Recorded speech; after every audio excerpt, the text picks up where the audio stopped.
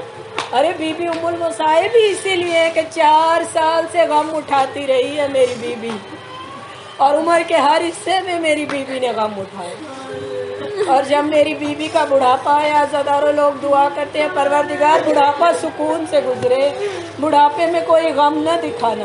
لیکن زینب کا جب بڑھاپا آ رہا ہے نا عزادارو، تو زینب نے 70 قدم سے کھڑے ہو کر اپنے پیاری کے پیاسے گلے پر چلتا ہوا خنجر دے۔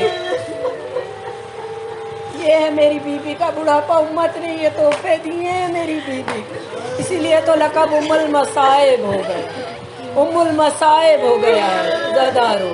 جب کوئی عورت ادھیڑ عمر ہو جاتی ہے نا عزادارو، وہ جہاں سے گزرتی ہے لوگ اسے ادب سے سلام کرتے ہیں، چھوٹے بڑے سلام کرتے ہیں عزادارو، اس کی عزت اور بڑھ جاتی ہے۔ لیکن میں قربان کونین کی شہزادی کی اس بیٹی پر کہ جب اس کی ادھیڑ عمر آئی ہے نا تو امت نے اس کے سر سے چادر اتار دی، اور کیسے اتاری ہے عزادارو؟ بھائیوں کے لاشیں آنکھوں کے سامنے پڑے ہیں، زینب کبھی چادر کو روتی ہے، کبھی عباس کو آواز دیتی ہے، کبھی حسین پر گریا کر۔ عزادارو میری بیوی نے شام غریبہ دیکھی، ٹوٹ گئی ہے زینب، اور جب لاشیں حسین پر آئی ہے نا عزادارو حیرت سے کبھی حسین کی لاش کے ٹکڑے دیکھتی، کبھی آسمان کی طرف دیکھتی ہے، کبھی مدینے کی طرف رخ کرتی ہے، اور کہتی ہے نانا یہ ہے وہ آپ کا حسین کہ جس پر فرشتے درود و سلام دیتے، نانا یہ ہے وہ آپ کا حسین کہ جس کو آپ اپنی مہر نبوت پر بٹھا کر مدینے کی گلیوں کی سیر کرایا کرتے تھے، ارے فرشتے جس کا جھولا جھلاتے تھے۔ اور پھر میری بیوی نے ایک جملہ کہا، عزادارو تاریخ میں وہ جملہ محفوظ ہے، میری بیوی نے ایک جملہ کہا، حسین کے قریب آئی، حسین کے سینے کو دیکھا اور کہا کیا تو ہی میرا بھائی حسین؟ عزادارو کٹے ہوئے گلے سے آواز آئی، زینب اے میری مصیبتوں میں، اے میری مصیبتوں میں میری مددگار بہن، تجھ پر بھائی کا سلام۔ عزادارو قیامت رکی نہیں ہے میری بیوی، اس کے آگے کیا مصیبتیں دیکھی، میری بیوی ام المصائب بن کر اسلام کو زندہ کر گئی ہے عزادارو۔